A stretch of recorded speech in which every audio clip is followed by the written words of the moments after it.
Welcome to the MLB Closing Time Show. It is Thursday, October 14th. Ian Cameron, Conor Mac, Sharpie, Skee Profit with you, ready for Game 5. There's only one game in Major League Baseball tonight, playoff action, and it is a dandy on paper, at least. Game 5, National League Division Series, LA Dodgers, San Francisco Giants. Winner will move on to face the Atlanta Braves in the National League Championship Series. So obviously, huge stakes. High drama, lots of fascinating things to discuss in terms of strategy, because strategy plays a big part, in these one-and-done games like this. So fascinating game to talk about. We'll get right to it now. The Dodgers-Giants. We've got Corey Knebel, now the starter, the opener, if you will, for the LA Dodgers after it was initially going to be Julio Urias. Logan Webb for the San Francisco Giants, who will look to build on a perfect 13-0 record in home starts this year for the San Francisco Giants. Webb and the Giants minus 105 to minus 110. In this one, 7 the total, shaded to the under. And yes, Corey Knebel will be the opener for the Dodgers tonight. There'll be a lot of back and forth about whether this is the right move or not. But on merit, you could say he's deserving of it. He's pitched well for the LA Dodgers, particularly of late. And that's going to be a good sign going into this start. You look at Knebel's recent results, you go all the way back now to September 7th in terms of the last time he gave up a run in one of his appearances. So September 7th is when that happened against the St. Louis Cardinals. He has gone 9 straight appearances out of the bullpen for the Dodgers without giving up a run. So clearly this is a guy that the Dodgers, whether it's Roberts or, as we were talking off air, probably the front office, the management, having a say in this decision. But they obviously think he can go out there, pitch a scoreless inning. Why not? You trust the numbers. The numbers say he's pitched nothing but scoreless innings of work ever since he's been in there since early September.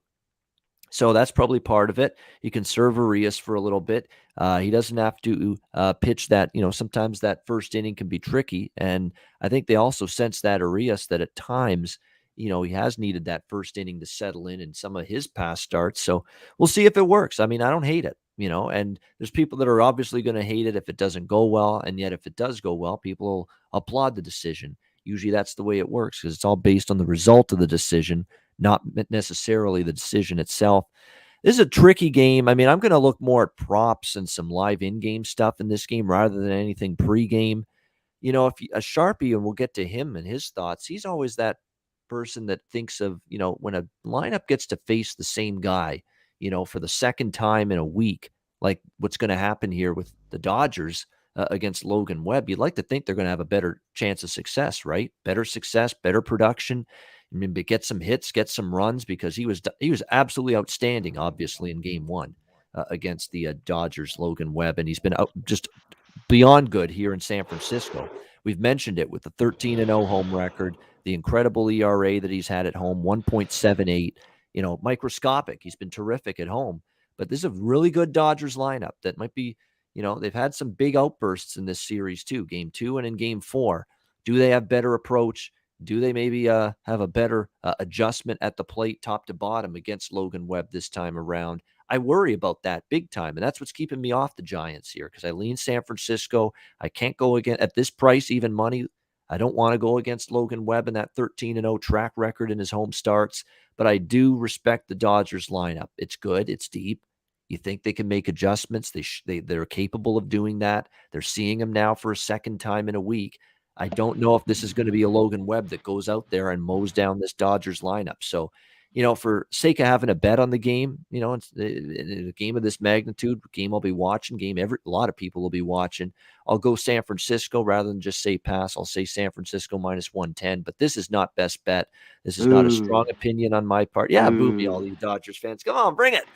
Bring it. Yeah, bring it. I ain't going to boo you for that. Who makes the money? I'm just fucking around. San Francisco. That's of course. Yeah, of course. Got to give him some shit. Yeah, of course. I'm surrounded by 3 Dodgers fans. They don't want to hear it. Yeah, I like the Giants. Of course. Hey, Connor, I can remove him at any time, buddy. Please. No, exactly. Who's going to host then? We lost at sea. But yeah, San Francisco. We'll get it done. San Francisco minus 110, if I had to throw one out there. in this one. But again, I do worry that this is a good lineup, and I do think they'll have a better approach tonight against Logan Webb tonight. But I still think push comes to shove, Giants would be the preferred side for me. All right, we'll go to you, Conor Mac, first of all. Game 5, Dodgers-Giants. This is it, Game 5. I mean, this should be a 7-game series. It's a 5-game series, but it is what it is. Logan Webb's been really good, like you talked about. The guy's been dominant at home. We'll see with him starting and bringing in Urias. I think he'll be fine, but as long as they don't give runs up in the first. So Logan Webb was dominant his last start. He used his changeup 38 times, the season high, and had the Dodgers just way out in front, swinging at balls. So they need to be better. And the bats go as the Dodgers go. I mean, the Turners, Will Smith, Mookie Betts, they're not Seager. They're not doing anything. This one's tight. And I think runs will be scarce here in this one. I don't really love a side. There's not a lot of value in either team here. You're not getting much on that. So I like the under. They're like first 5 at 3.5. I know it's -120. It's a little high on the juice. The full game's the same at 7. I think runs are a premium here. So I like the under in this game. Worth noting, too, with Urias, he's going to be the primary after Knebel. Outstanding against the Giants this year for the most part. One bad start. Yeah. He's been pretty dominant the other 4.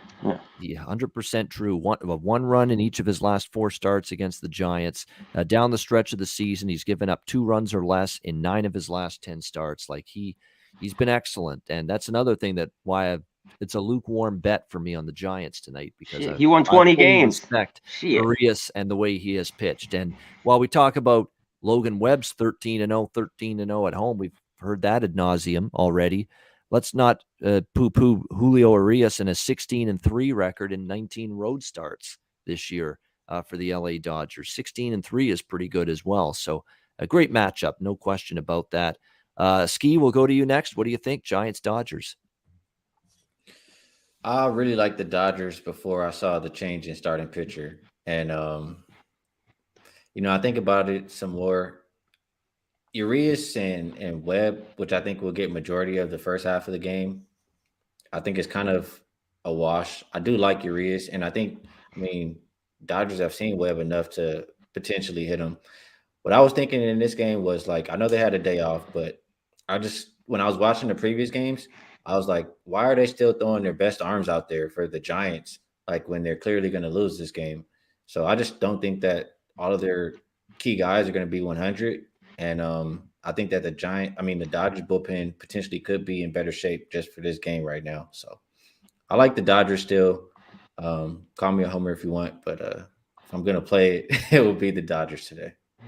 That's why it's a great game. It's 2 good teams. You can make great cases for both sides in games like these. Both have won 109 games. You can't get, and then we've gone through their series, the runs before.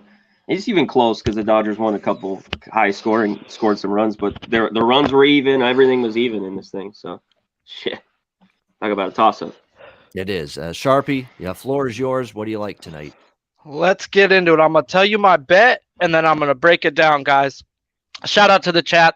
It's only one game. It's October fucking 14th. The best day in the history of baseball this year, guys. It's Game 5. It's win or go home. And I 2-picked Dodgers first 5 to the under 7, guys. I believe the numbers say Giants. That's why I did not take the Dodgers full game. On paper, the Giants are the better team, straight up. Let's be on paper type. I'm a numbers guy. But when I seen Knebel changed, I seen the whole Twitter world erupt. Everybody start crying, and I started dancing. Guys, the Dodgers are not asking anything different from Knebel or Urias right now, okay? Knebel's been opening for the Dodgers this year, and Urias has came out the bullpen in the playoffs for us before. This is nothing different. It's nothing out of the ordinary. So Dave Roberts is forcing Kepler's hand. Kepler likes to platoon his players and put his platoon players at the top of the lineup versus a lefty. Versus a righty, he stacks his dominant players. Well, Dave Roberts making him pick. What are you going to do? Because if you give us the first 3 outs, we're shortening the game. And that's going to shorten the game if he puts in his lefty lineup, expecting Urias to come in. And Urias probably will come in. But you never know right now, guys. Like they were saying earlier, I don't think Dave Roberts is in control of this ship. They're giving him a piece of paper, and he's going by that piece of paper. It's like how Connor was saying last week or the last show. Yep. It's the same bullpen guys, the same next. It's not like, oh, let's mismatch or match this or match that. It's nope. There's a piece of paper, and Dave Roberts is going to that paper. So I really think this is a Dodgers first 5, like you guys said. Webb at home, 13-0. Giants off a loss this year has been money. I don't want to bet that right now. There's 2 bad things going in my direction that I don't want. First 5, I think we got a good chance to get to Webb this time. Even though Urias has gone versus the Giants 6 times this year, he did get hit once on a back-to-back. This is a back-to-back. So I don't want Urias going more than 4 innings today. He shouldn't see the lineup more than twice, 2 times max. He won't. Right. Yeah, he should only go 4. And by putting a starter, opener like Knebel in, you're really shortening him now. Now he gets to come into the middle of the lineup instead of facing the top. So then he should even roll even more in my eyes. So I think we're set up. We're really good right now with Knebel opening and going up against Webb the second time. Yes, Webb has pitched versus the Giants 4 times, including a back-to-back, and has owned the Dodgers. Owned them straight up outright, has a parking spot at Dodger Stadium in the nice seats, dog, like the nice spots. But I've got to think this is a pressure spot. This kid has never been in this type of pressure. He's feeling like he's God right now because of the last game. And the next game after that, the Dodgers were patient. So the Dodgers have been really good, putting really good quality at bats. Even the game they lost, they hit so many balls into the wind that they would have murdered them if it wasn't no win. So I'm on Dodgers first 5 under 7 full game. It's going to be 60 degrees. It's freaking cold. In California, that's freezing, guys. I'm sorry if you're from another spot. California's beautiful. 60 degrees. I got sweats on. These guys are going to be bundled up. This is freezing cold playoff baseball. I expect the under.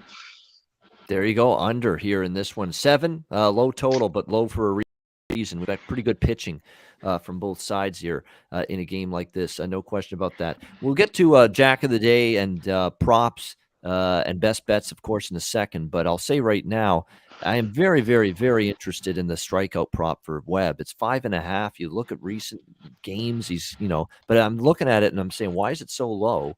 And it's a plus price to the over when the guy's had 10, 8, 6 strikeouts for the Giants in his last 3 starts. He's faced the Dodgers twice in San Francisco this year. He had 10 strikeouts in the playoff start against them. And then back in July, he had 5 against them. So if you average out the 2 starts for Webb against the Dodgers in San Fran, that's 7.5 strikeouts per game. And yet he's only 5.5 here with a strikeout prop. It's like a head scratch. And if you average his innings and all those, he's at like 5.2. So he's getting that in less than 6. Yeah, he is. And so I'll probably get in on that, but it's just still a head scratcher. Like, why isn't it 6.5? Why is it just 5.5? Because they got that quick trigger. Trigger in the playoffs. They thinking he's going to get yanked when he shouldn't get yanked. Exactly right. They do that. They do it.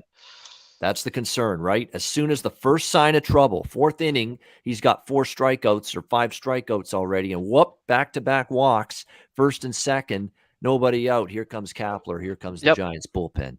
Yep, you worry about that in a game like this. There's no question about that, and especially for an over strikeout prop bet, that definitely becomes a grave concern. Shout out to everybody in the chat before we get to best. Actually, you know what?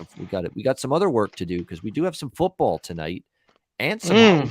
We got some football. We got to do the other sports briefly. We'll start with football. We'll start with NFL. Tampa Bay Buccaneers and Philadelphia Eagles. This line has pretty much been bouncing back and forth, 6.5, 7, 6.5, 7. It's been like a tug of war between the people laying the 6.5 on Tampa and the people taking the 7 on Philly in this game. And the total's been pretty much standing pat, 52.5 in this game.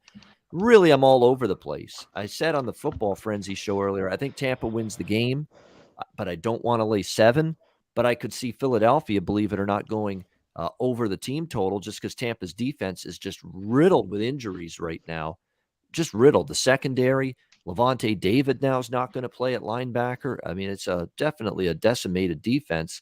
But is the offense good enough for the Eagles to take advantage? We saw how bad it was in the first half against Carolina last. I'm all over the place with this game. I don't have a strong feel for it. Part of me likes Tampa to win, put them in a parlay teaser. Part of me likes the Eagle team total over. Part of me likes the 52.5 over. But again, I saw the Eagles offense look totally inept for well into the third quarter last week against Carolina. And I know Tampa's defense has significant injury issues right now. They're shorthanded, secondary, linebacking core. But is Philadelphia's offense going to stop shooting themselves in the foot, screwing up and, making mistakes? Or are they finally going to be able to take advantage? Maxwell Smart brings up the point. Brady in the primetime games. Brady on a short week. Older quarterbacks on a short week. We saw this with Breeze on Thursday nights. He didn't have that zip with his throws in the arm for a guy that's 40 years old or more. Brady last year, guys, I remember it. It stands out like a sore thumb to me. Last year, Thursday Night Football, on the road on a short week at Chicago. It was probably one of his worst games of the year. Yeah. And he didn't play well that night against the Bears. So you got to believe this short week theory for me on the road for Tom Brady. It does bother me a little bit. So was that beginning or the end of the season, Ian? It was right around this time of year. I think it was like week 5 or 6. Yeah. So the Bears defense was still good. Yeah. They were okay. Okay. Yeah. The Philadelphia is not the Bears defense of week 5 last week. Of last year. There's definitely a class difference defensively. Philly's defense, well, last week they were better, but let's be honest, Sam Darnold's throwing interceptions. They're moving the ball up and down, and the red zone offense just sucked for Carolina, but it's not like Philly shut them down. They kept driving the ball to the Philadelphia 20-yard line throughout that game. So, yeah, it's a really tricky game. The thing I like the most is Tampa and teaser because I don't think they lose the game. I think they find a way to win. And I lean over 52.5 more than anything, those two, but not a strong feel. Hopefully you got a stronger feel, C-Mac. Anything here, Bucks and Eagles? No, this game will, I won't be watching too much of this. This will be on commercial of the Dodgers. And I don't like Thursday Night Football. The guy wrote in the chat, weird things happen on Thursday Night Football. I just don't like it. Numbers right there.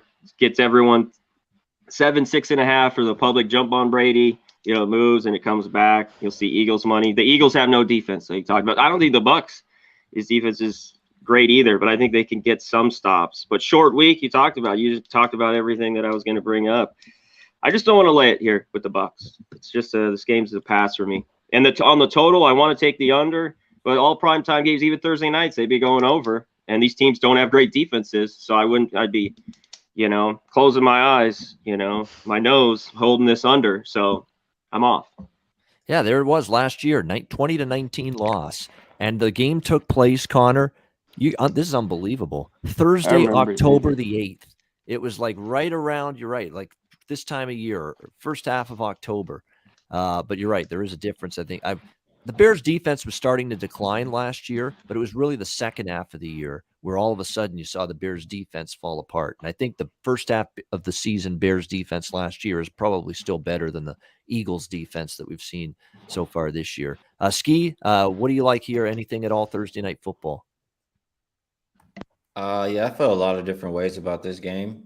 A lot of different interesting trends out there, like Tom Brady against the spread, 0-10, I think his last 10 primetime games or something like that. I think I also heard out there that the Eagles are 7-0, their last 7 on Thursday. But even with that short week for Tom Brady, and as bad as the Bucks secondary is, like I would feel like an absolute idiot if I took the Eagles and they did not cover. So I'm not going to be doing that. I would look more towards the total. And like I said, like you mentioned, a lot of guys out, corners out for the Bucks, linebackers out, David and another guy out. So I think the Philly offense can put up some points. And I definitely trust the Buccaneers to put up points. They scored like 30 points on average. And besides that game last week, the Eagles gave up 40 points back to back. So I see a lot of points between both teams. And if I'm playing this one, it's over 52.5. Yeah, it's really amazing. Like the Eagles looked inept on offense. That's what's scaring the hell out of me for taking the over in this. I lean over 52.5, but man, the Eagles looked it's like they've never played offensive football in the National Football League before after what I saw last week against Carolina in that first half. And it's amazing they won the game because Carolina then started screwing up and turning it over in the second half. But the concerns for me are real on this defense with the injuries. It's Antoine Winfield, the great safety, out with a concussion. It's Levante David at linebacker, doubtful. Jason Pierre-Paul, linebacker, questionable. Pat O'Connor on the D-line, calf injury, questionable. Sean Murphy-Bunting is already out for the season as well. Carlton Davis, another key member of that secondary, out with a quad injury. So it is a laundry list for Tampa Bay defensively in terms of key injuries. Sharpie, what do you think here? Have at it. Bucks, Eagles. Man, you guys are scaring me from one of my bets already, but I got 3 bets on this game. I took the Eagles under 22.5 team total. They've scored less than 22 in 3 out of 5 games. The only 2 times they didn't were versus bottom 5 defenses. I got to think Tampa Bay's better than a bottom 5 defense. Then I'm on Fournette over 61.5 rush yards. The thing that scares me is everyone and their freaking mom is on Fournette's rush yards, guys. And when the internet and the whole world is on one person, that tends not to work out. My favorite play on this card is Ronald Jones over 16.5 rush yards, guys. He's got over 5 carries in 3 straight games. We're going up against the Eagles' 30th rush defense. And 3 games ago, he actually outsnapped Fournette with those 5 carries. So in a backfield that switches it up a lot, I think he can get 16.5 quite easily tonight. So that's my favorite play tonight. All right, there we go. Thursday night football there, Tampa Bay and Dallas. Briefly, college football, there's 2 games. I'll just throw it out there. No analysis. Navy plus the points because I don't trust Memphis as double-digit chalk, and Navy's actually started to cover with the new quarterback, Levitai, and I like the points in that game as well. Navy and Memphis to go over the total. Conor Mac, the 2 college games. Did you bet anything there? I'm on Navy as well. Memphis can't cover numbers. They seem to get in the 30s, and I think they could tonight. But over 10 points. Give me Navy. Memphis has struggled stopping the run, and Navy's just going to run it down their throat. We talked about since they made the change at quarterback, the offense has been a lot better. I think they keep it close. Navy's had a good track record, too, against covering Memphis, and I haven't been impressed by Memphis at all, even in a few of their wins. And their defense has gave up a ton of points. I think Navy can score. I think there's too much love for Memphis tonight.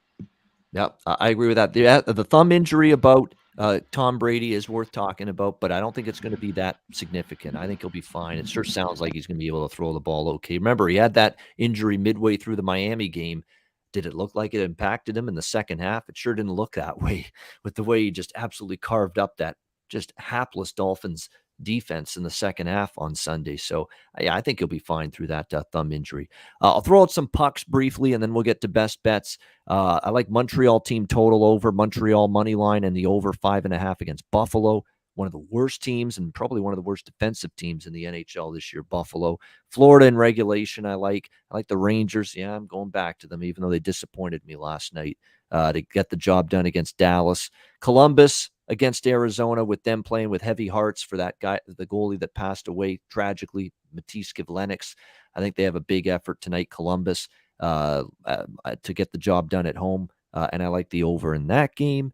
And Seattle gets win number 1 of the season, I think, against Nashville. They played well enough to beat Vegas the other night. I don't really think much of Nashville coming into this year, so I think Seattle can win that game. A short road dog. I'll take a chance with the Kraken to get win number 1 tonight. Conor Mac, did you like anything in the NHL tonight? Yeah, I'm looking at a few things. I like the Stars just a little bit.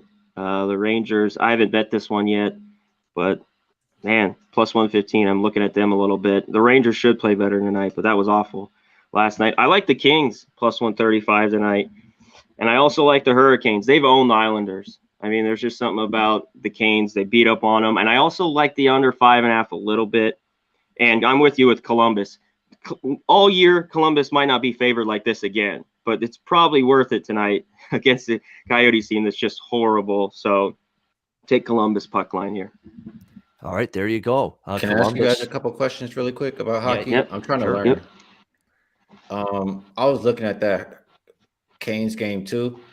And I saw that the Islanders weren't good on the road last year. Canes were pretty good at home, but people were telling me that they have a lot of like a different team this year. Like, does that bother you, or like, I what do you think think they're about similar. They're that? going to be Last good year. They're very good. offensively. Yeah. Steve. Very good offensively. They lost Jake Bean, a good defenseman. They're still very good, though, on the back end. They got Jacob Slavin. They've got a very good blue line. They lost Dougie Hamilton, too. But I think there's going to be some new pieces on the blue line, new goalies as well. Frederick Anderson, who was injury-riddled last year, and he's older now. Can he get back on track? And he didn't have a good year last year, but maybe getting out of Toronto. Toronto Maple Leafs, Ski, it's like the New York Yankees. It's like the LA Lakers. It's like the Dallas Cowboys. There's a lot of pressure to play and play well there. And sometimes you just need to get out of the big market, the big time team, go to a place where the media is not going to hound you as much, like Carolina, and maybe Freddie Anderson will be better there. So I lean Carolina there, Ski. I didn't bet the game, but I lean Carolina there. Okay. And I just wanted to ask one more about the Kraken. Yeah. I think they have COVID issues, right? And when I was watching that game versus Vegas, didn't one of their better players get hurt? Does that worry you? I think the last I checked, they're going to have in terms of their roster. I think they should have similar lineup as the other night. So it looks like they're going to have most of those guys available tonight. And more to me, Ski, this is not so much Seattle bet on, pro Seattle. It's anti Nashville for me. Nashville, yeah. Just not exactly liking what I'm seeing. It looks like tonight, it's Johansson is going to be out, Blackwell, Yarncroke, and Gord. But very similar lineup to the other night. And I was impressed. I thought they took it to Vegas, second period and third period. And even if Nashville takes it to them at times, they've got Philip Grubauer back there as well, one of the better goalies in my opinion. So to me, it's just more of a fade in Nashville. I don't think that team's going to be very good. Now, they could still not be very good this year and beat Seattle. We are talking about an expansion team, but what I saw from Seattle, you go to toe-to-toe for 2 periods with Vegas.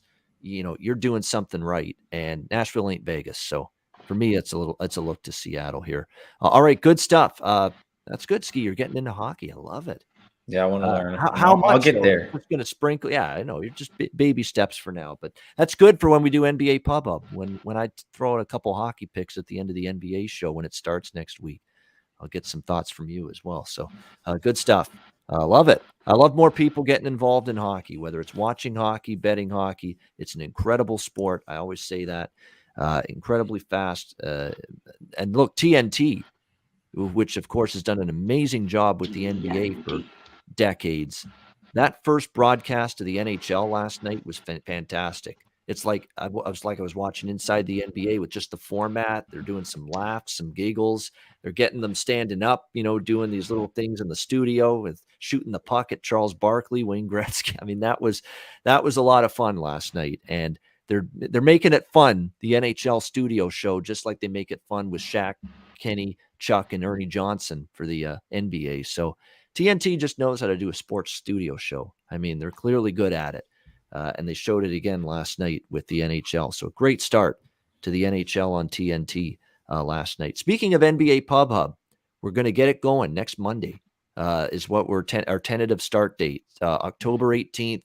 That's the eve of the beginning of the season. So we'll do like a preview show, NBA title futures, conference futures, player, season-long props for players, that kind of thing. We'll look at all that on Monday. And then we'll do our daily breakdown the card on Tuesday for the NBA card every day starting Tuesday. So we're looking forward to that. NBA Pub Hub back on Pub Sports Radio at this very time, 4 p.m. Eastern, 1 p.m. Pacific. Can't wait for that.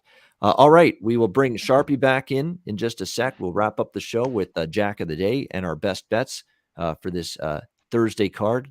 Best bets can be anything. Well, if you want to throw out a football or hockey best bet, you can as well, since there's only the one MLB game. We'll get to that in just a sec. First, we'll shout out everybody in the chat right now. Thanks to everybody. Hit the like button.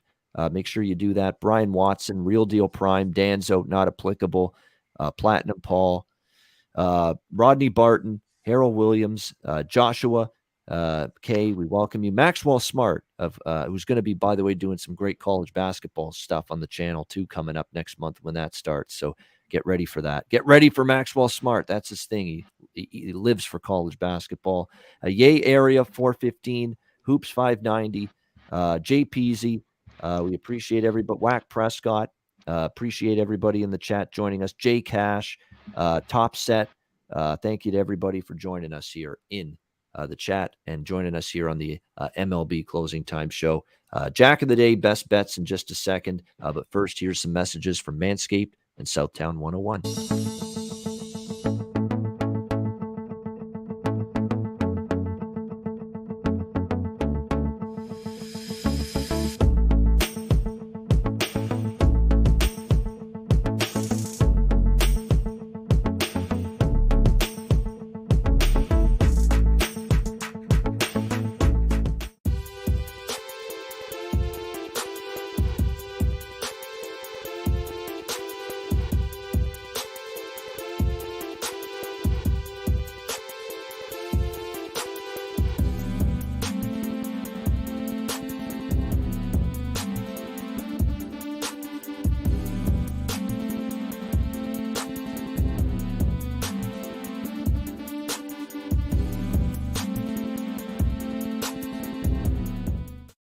All right, Southtown 101, when you're in San Antonio, Texas, stop in there for great food, drinks, live music, DJs, and karaoke as well. Southtown 101.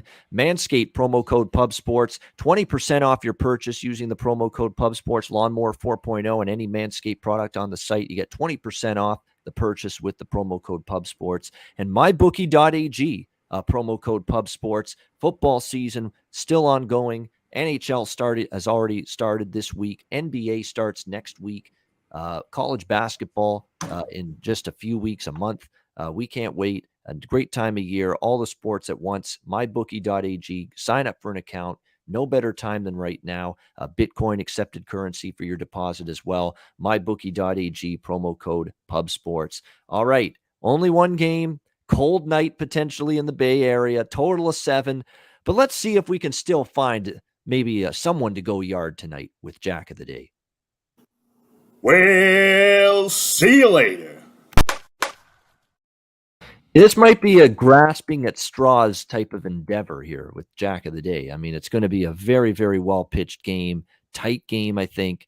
But if I had to throw out one Jack of the Day candidate, I'd like to pick one at least. I'm going to probably I'll pick one for the Dodgers here. I like the way he's been swinging the bat here so far. In this series as well for them. Buster Posey for the Giants. I'll go with him. And for the Dodgers, I got to pick one. I'll go. Justin Turner's got decent numbers, against Webb, 3 for 10, 300. Chris Taylor really does, 4 for 13, and he has a home run. Will he be in the lineup? I would think so with that kind of track record. So definitely those are interesting selections there for Jack of the Day here tonight. I would probably go with those. Now he's going to be down in the lineup. We're talking 8th spot. Chris Taylor. Let's not forget the home run to beat St. Louis in the NL wildcard game. So let's go with him, Chris Taylor. He's got the one Jack against Logan Webb, 4 for 13. We'll go Chris Taylor, Dodgers, Buster Posey, Giants. One home run prop for each team. Conor Mac, Jack of the Day, anything you like? Yeah, you stole the guy. I hate this guy, but he gets it done. It's Buster Posey at plus 650. I mean, he's the price that I would take looking at these numbers. And for the Dodgers, there's only two for me. Mookie Betts is all right at 450. Trey Turner and Justin Turner haven't got it done. This is Will Smith. It's plus 450, or Corey Seager at plus 550. One of those guys will be the guy who goes yard tonight. They've done it last year. Will Smith, they won last night. Seager needs to get one. I think he gets a Jack today at plus 550.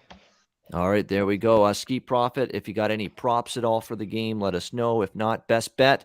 And it can be anything. It doesn't have to be just the baseball game. Any best bet on the card tonight, any sport, what do you got? Yeah, I'll just not go with my heart. I'll go with the NFL over 52.5 in football tonight. There you go. Over 52.5 Bucks and Eagles Thursday night NFL football. Best bet for Skee. All right, Sharpie, your props, and then best bet. What do you got? I bet 2 hitting props. They're over 1.5 bases, guys. It's Giants ballpark, so I know it's Jack of the Day, but I'm a vagina, so here we go. Chris Bryant plus 140, 2 bases or more, guys. Here and why. He's got a 530 slugging versus lefties and a 900 OPS. He's batting in their middle of the lineup to where he will see Urias. He's not going to be at the top of their lineup. I just think there's mad value in Chris Bryant versus a lefty pitcher. Then Corey Seager. He took the words out of my mouth, guys. He's plus 100, and he should be plus 100. He's got 2 at bats versus. He's 2 for 10 off a web, and he's got 1 double. He's hitting a 769 slugging in the last 2 weeks, guys, and a 500 freaking average. So the dude is money right now. Corey Seager's the guy I'd want. I had Seager and Smith 2 games ago. They almost both hit one. So, yeah, I'm with you on the Smith and Seager myself.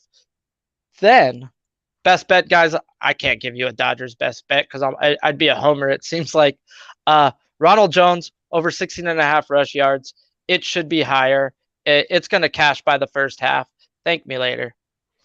There you go. Ronald Jones getting it done tonight for the Tampa Bay Buccaneers, running the football, going over that rush yards prop. Best bet for Sharpie tonight. Conor Mac, same thing. I mean, it doesn't have to be the baseball game. Whatever best bet you think you got tonight. It's the baseball game. It's the baseball game. It's the under. I'm going to split it up, though, like Sharpie was going to do. I'm going to take the first 5 in full game. I think I get both, but just in case there are a few runs, I think it could. Yeah, these both have great bullpens that could stay under late. So give me the under. All right, there we go. Liking the under here in the baseball San Francisco LA Dodgers. Best bet for Conor Mac. Yeah, Skee, go ahead. You better not say it, Ian. No, it's not the Giants. No, it's not the baseball for me. No. That's not best bet. No. That's small potatoes. That's small potatoes bet for me. I have bet the Giants, but it's off. Not best bet. I changed my mind. This is Dodgers radio here. It's not Pub Sports radio. It's Dodgers radio right now. Exactly. But regardless, I wish you guys well. I know you're Dodgers fans, so we'll see how it goes. But I'm not using Giants for best bet. I'm using Navy Memphis over the total for best bet from the college ranks tonight.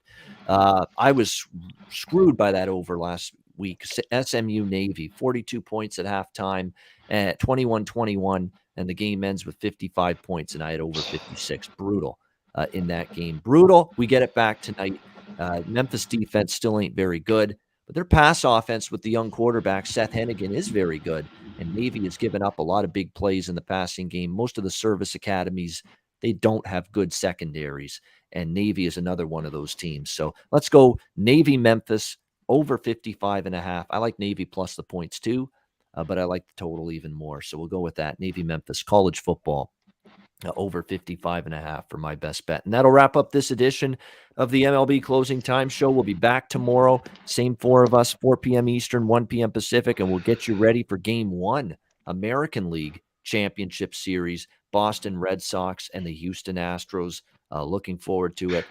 Should be unexpected from a Boston perspective, but we'll see how it goes. We'll break it down. Game 1 tomorrow, ALCS, right here on the MLB Closing Time Show. For Skee Profit, for Sharpie, for Conor Mac, I'm Ian Cameron. Have a great Thursday night. Enjoy all the sports action, and good luck. Cash some tickets, and we'll be back with you tomorrow on Friday, 4 p.m. Eastern, for another Closing Time Show right here on Pub Sports Radio.